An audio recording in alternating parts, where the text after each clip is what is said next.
I don't know how many persons know about hypoglycemia, but today we're going to talk a little bit about it because I know sometimes you might have a patient and they are confused, they're shaking, and you're wondering what's going on. But today we're going to talk about something that is very, very important and you can catch it before it becomes critical, and that is hypoglycemia.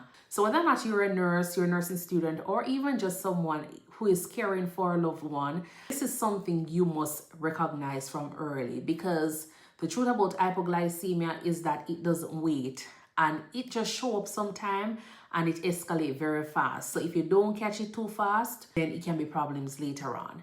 Remember to go ahead and subscribe to my YouTube page here at Think Nursing. Turn that notification bell on for more content and be a part of the family. I do share a lot of content related to nursing.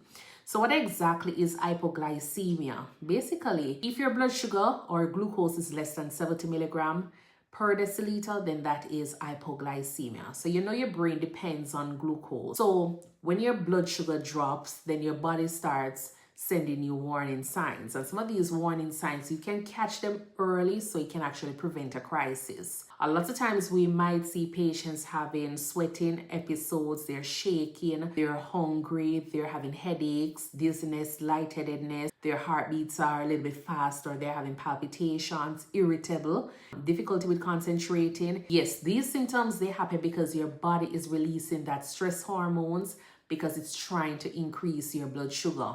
So if you have a patient and your patient suddenly becomes off, let's just say, don't ignore it. Go ahead and start with your sugar level first. Go ahead and check that glucose to see exactly what is going on. If hypoglycemia is not treated, it usually will get worse. And that's when you start having the patient getting so confused. They might have slurred speech or stroke-like symptoms, blurry vision, poor coordination, behavioral changes.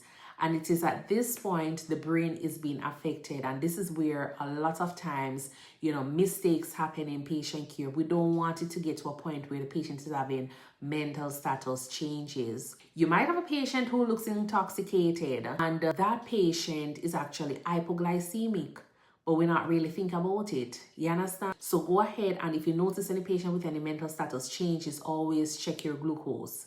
Just like your stroke patients, it's very important. This is emergency level care. If you notice your patient now having seizures, loss of consciousness, inability to swallow, or they're in a coma, this is because they're having severe hypoglycemia, and this can be life-threatening if it is not treated immediately. So this is why that early recognition is very important. So make sure you're checking your glucose regularly. Make sure you're checking your glucose regularly to prevent your patient from getting to that critical state.